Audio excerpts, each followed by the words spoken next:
¿Qué tal? De nuevo aquí Dominó con Antonio de Turris, todos los miércoles por Metro. ¿Cómo estás, Antonio? ¿Bien? Muy bien, Ismael.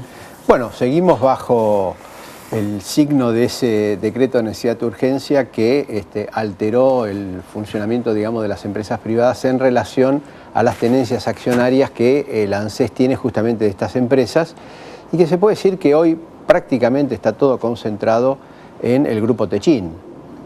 Viste que, si bien es una medida de orden general y ANSES tiene participación en más de una treintena de empresas, todo está focalizado en la empresa Siderar, que pertenece al Grupo Techin, y donde ya había un distanciamiento con el gobierno muy evidente de meses anteriores. Eso te iba a decir, no es casualidad, ¿no? Claro, y justamente yo creo que este decreto de necesidad de urgencia, si en general a las normas uno le pone nombre y apellido, este es el decreto a la medida del Grupo Techin, que estaba ahí con problemas con el gobierno. A la medida en contra, querés decir. Sí, ¿qué es lo que dije? No, que él decía a la medida parece no, que a la medida en el sentido... calzó justo a Techin. No, a la medida en el sentido que va dirigido, está enfocado, digamos, no al treintena de empresas, si bien tiene repercusión en esas empresas, está focalizado allí. Ese es el primer tema. Ahí, lógicamente, hay un conflicto importante, me parece que tiene que ver con las inversiones que Siderar tenía planeado, que no eran del agrado del gobierno, más que la distribución de utilidades. Exactamente. ¿Por qué motivo? Porque vos te das cuenta que si el objetivo es que haya más inversiones en el país, las empresas deberían distribuir menos utilidades, capitalizar claro.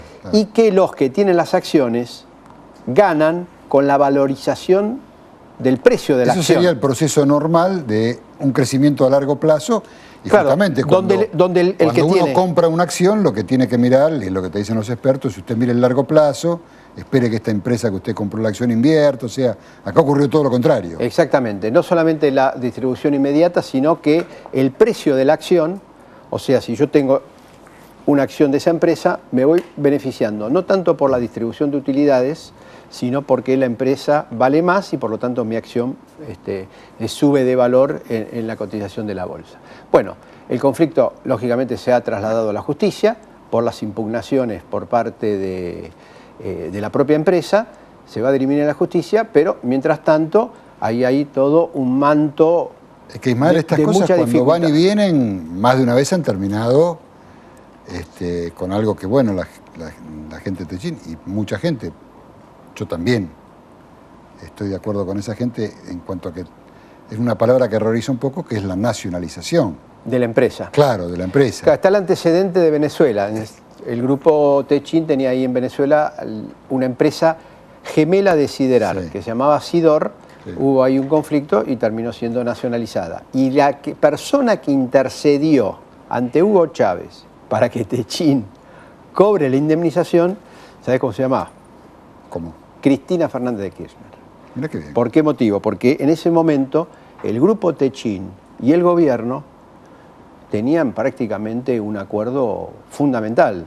Paolo Roca, bueno, hay miles, no digo miles, pero decenas de fotos donde está Paolo Roca, el número uno de la empresa, con Néstor Kirchner y con Cristina Fernández. Inclusive le dieron el premio, varios premios el gobierno por... Altri Tempi. Exactamente, pero ahora, Ismael, eso fue antes. La verdad que no habría que... uno no puede asegurar de que esto vaya a ocurrir, no pareciera tampoco que está tan próximo a ocurrir, pero la verdad es que cuando uno escucha hablar a algunos dirigentes de la oposición o especialistas en el tema que dicen no, porque esto tendría una repercusión muy grave en el exterior, en fin, lo que ya sabemos. Digo, Chávez ha hecho las cosas que ha hecho y Estados Unidos le sigue comprando el mismo petróleo que le compró. Digo, uno dice, ¿cuáles son las sanciones? Esto porque hay muchos que temen que Cristina termine copiando o imitando a Chávez. Ahora digo, ¿cuáles son las sanciones internacionales de las que tanto se habla que recibió Chávez? Bueno, primero, ¿por qué debería haber sanciones internacionales? Primero, ¿por qué motivo? Porque el Estado la puede nacionalizar, en el caso de Venezuela pagó la indemnización. Como argumento de la oposición y de algunos economistas, esto es lo que quiero decir, es muy pobre. Sí. Esto es decir, no hagamos esto porque en el mundo nos van a sancionar. Digo, ¿por qué nos habrían de sancionar a la Argentina si no sancionan a Chávez, que además ha hecho otras cosas?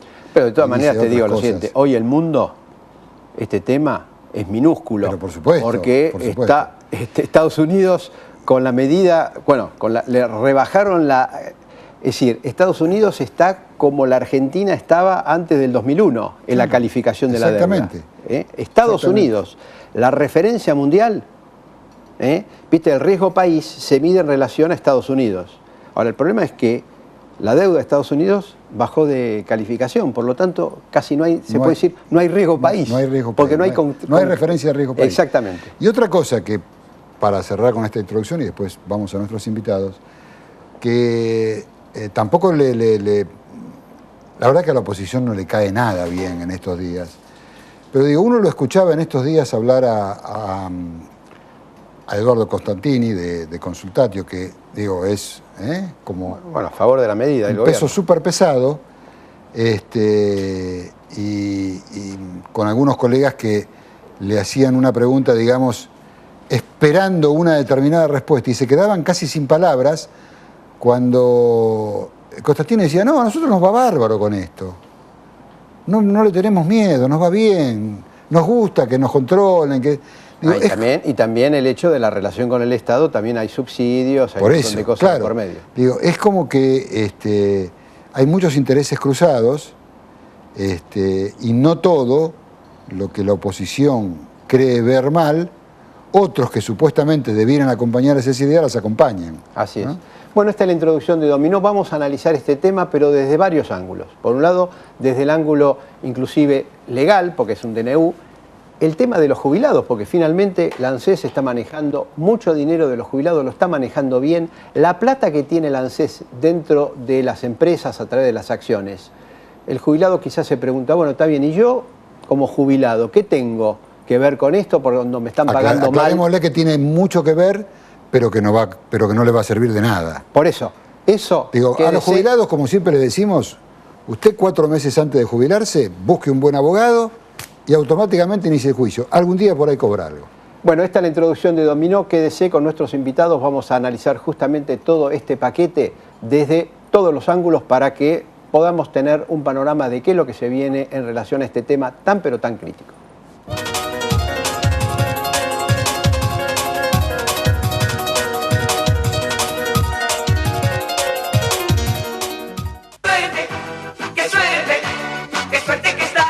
Lotería de la provincia de Buenos Aires. Toda una provincia deseándote suerte.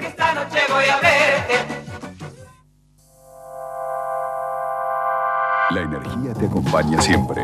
Edenor. Rofex, seguridad y transparencia en futuros y opciones desde 1909. Créditos hipotecarios del Banco Ciudad. 20 años cuota fija y los últimos 3 años de regalo. Informate 0822 20400, www.bancociudad.com.ar o en cualquiera de nuestras sucursales. Banco Ciudad. Te quiere ver crecer.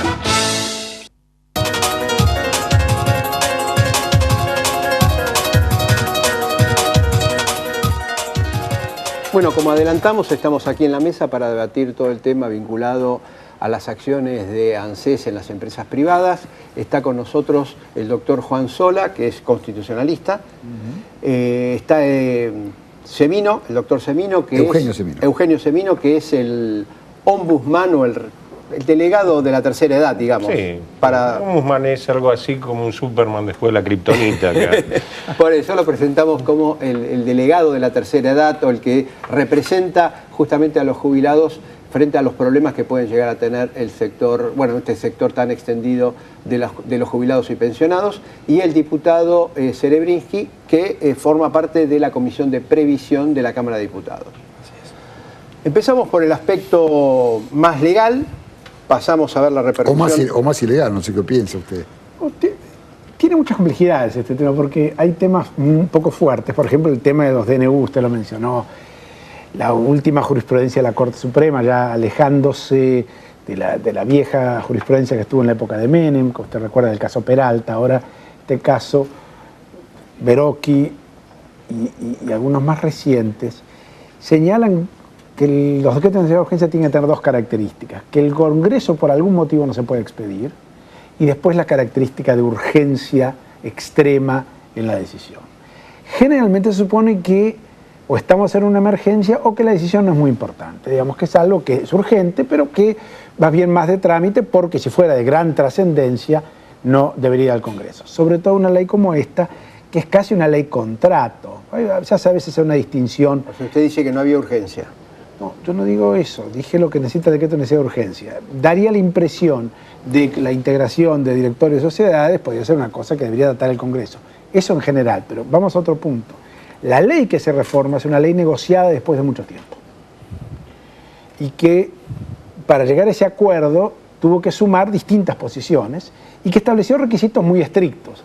Cambiarlos por un decreto, que es normalmente como la prohibición constitucional subsiste. ¿Dónde está el acta de que se negoció eso? No, normalmente en una sociedad, acta no, el Congreso lo explicará el diputado, creo que con bastante más elocuencia, para eso desde época inmemorial se toman dichos de cada una de las palabras y se lleva acta de las palabras dichas en el recinto y de lo que se establece en las se dijo condiciones. que no habría que modificar ese artículo. No, normalmente no, el de que se puede modificar por otra ley. Sí, no, pero digamos que hubo acuerdo en el año 2008 que ese artículo no se modificaba. No hace falta tener una gran memoria, simplemente basta el testimonio de los diarios. Fue una ley dificultosamente negociada. ¿Por qué? Porque es un tema complejo, porque uno piense que todavía tenemos que resolver el problema de la constitucionalidad de la transferencia de la CFJP, que no está cerrada. No tenemos fallo de la Corte sobre el fondo de eso. Lo tendremos, no sé cuál es. Después, estamos hablando de plata no del Estado tomada por impuestos, estamos hablando de plata de jubilados, es decir, el cual el Estado administra como antes el fondo de pensión, y tiene ciertos requisitos. Después hay este acuerdo que usted mencionó un poco al pasar recién, entre empresas y Estado, es decir, que el Estado obligaba a la FJP a invertir en las empresas. Es decir, otro tema que a lo mejor a los jubilados no les convino en su momento. Y ahora tenemos otro problema constitucional, ya mencioné dos, ¿no? TNU, después el problema de las características de la ley misma, y después esos derechos, que son también constitucionales, que tienen los accionistas de cualquier empresa, esta o cualquier otra, que tienen el derecho a hacer una asamblea de acuerdo a las condiciones que establece la ley de sociedades comerciales y sus propios estatutos. Y acá aparece otro problema, que para mí es mucho más grave que el DNU, porque el DNU todavía, en fin, es un tema muy complejo. La agencia que controla las sociedades que cotizan en bolsa, la Comisión Nacional de Valores, que se tomó bajo un sistema de Estados Unidos en el 62, toma una decisión con una gran velocidad. Normalmente uno debe seguir la regla del debido proceso. Estamos hablando de anular la asamblea de una empresa que cotiza en bolsa, que además es una gigantesca empresa. Entonces daría la impresión que tomar esa medida sin escuchar a los abogados o seguir un procedimiento es sorprendente. O sea, ahí tenemos otro problema constitucional de razonabilidad. Ahora, puede ser que haya empresas que les convenga. Ahora, y eso lo decidirán los accionistas, no nosotros. Los representantes de los jubilados sabrán si les conviene este procedimiento. Daría la impresión que no, porque yo hago un análisis de Derecho y Economía consecuencialista, digo, si se toma una medida, las acciones de la empresa bajan en su precio, quiere decir que todos pierden, es decir, todos los accionistas, los que representan los jubilados. Pero el primer día, pero el primer día subió. Subió un 9%. No, perfecto. Pero es decir, que hay cambios que no provienen de las características propias de la empresa, sino de otras. Pueden subir o bajar, quiere decir, y son cosas que los accionistas no controlan y lo ideal...